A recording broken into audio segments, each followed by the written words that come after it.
안녕하세요. 오늘은 2023년 5월 9일 화요일입니다. 함께 보실 말씀은 민수기 25장 1절에서 18절까지 말씀입니다.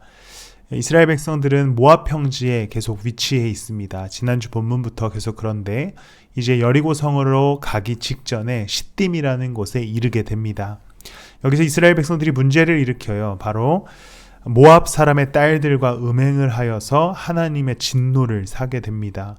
외국인과의 교제가 무슨 문제냐라는 현대의 시각이 있을 수 있지만 당시에 외국인과 음행을 한다는 것, 이방인과의 관계는 우상을 숭배한다는 뜻을 갖고 있었습니다. 25장 2절 말씀을 보면요.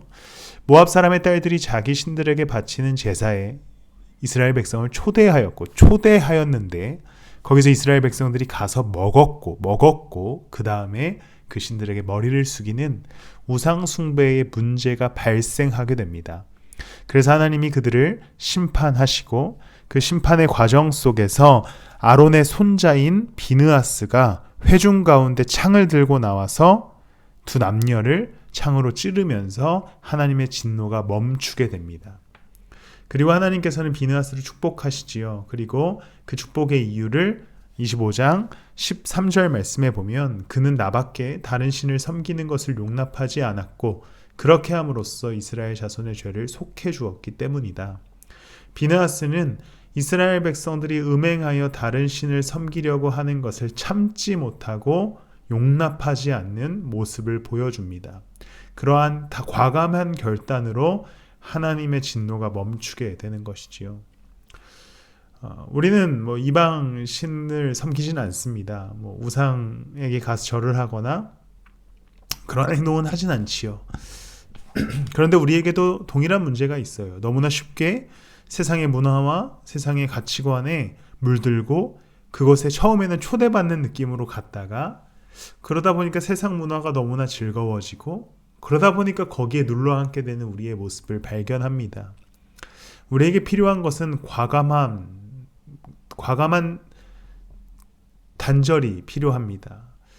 비느하스가 창을 들어 그 두 남녀의 배를 꿰뚫었듯이 이제 우리는 우리의 삶의 과감한 단절, 과감한 끊어냄이 필요한 것이지요. 하나님이 원치 않는 삶에서의 벗어남, 하나님이 아닌 다른 것을 사랑하고 거기에 눌러앉은 자리에서 벗어남이 우리의 인생에 꼭 필요한 삶의 태도입니다.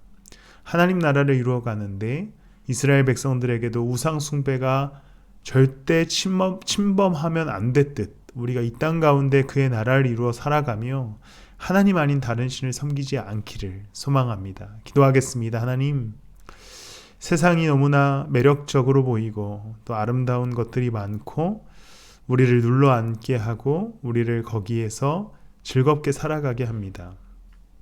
그러다 보니 하나님을 잃어버리고 잊어버리는 우리의 문제를 발견하기도 합니다.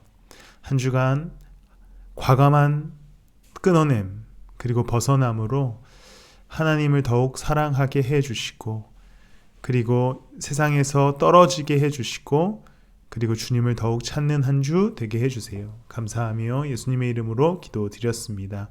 아멘.